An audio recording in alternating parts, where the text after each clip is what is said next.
নরকের বৈতরণী নদী।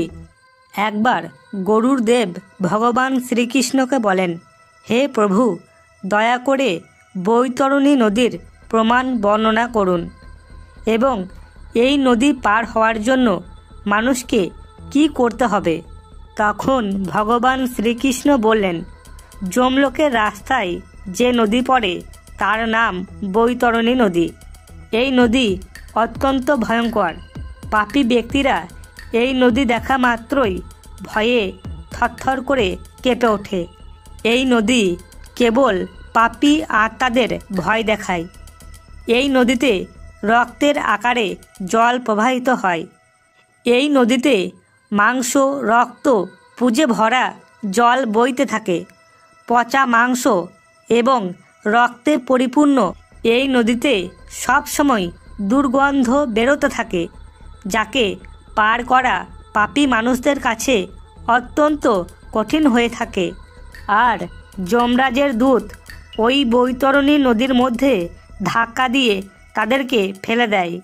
বৈতরণী নদীর জল বিভিন্ন রকম জীবাণু, কীটাণু এবং ভয়ঙ্কর সুরলা জীবজন্তু এবং মাংস ভক্ষণের মতো কাণ্ডযুক্ত প্রাণীতে পরিপূর্ণ। যখন প্রলয় আসে তখন একসঙ্গে 12টা সূর্য পৃথিবীতে দেখা যায়। তেমনি নরকের 12টি সূর্য নদীর জলকে উত্তপ্ত করতে থাকে, যার ফলে এই নদী সবসময় ফুটন্ত অবস্থায় থাকে। ওই মহাভয়ঙ্কর নদীতে পতিত পাপীরা চিৎকার করে, যন্ত্রণায় কাতর হয়ে তাদের পরিবারের সদস্যকে নাম নিয়ে ডাকতে থাকে।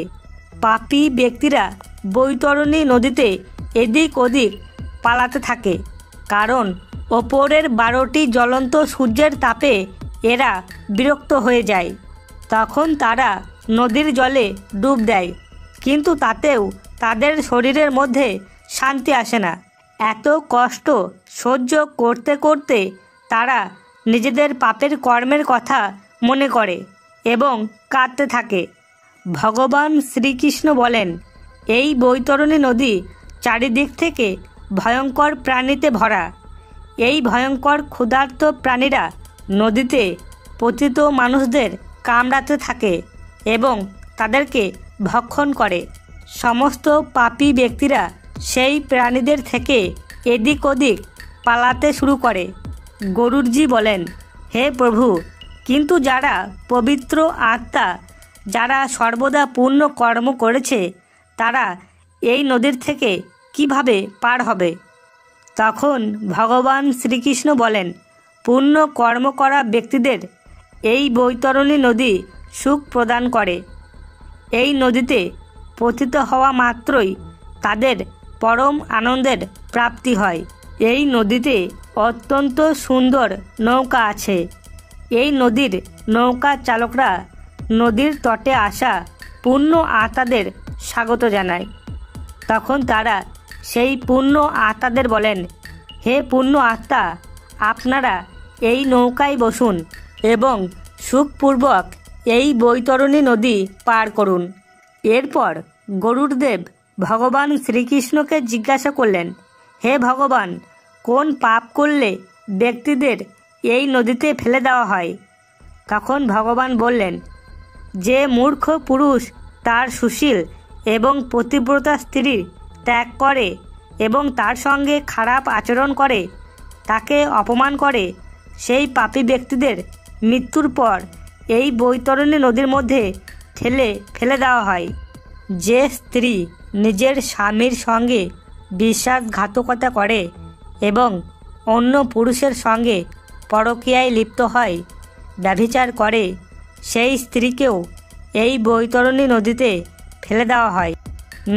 যে ব্যক্তি তার শরণে আসা সাধু, বন্ধু, সন্ন্যাসী, নারী, শিশু এবং বৃদ্ধ মানুষের বধ করে, তাকেও এই নদীতে নিক্ষেপ করা হয়।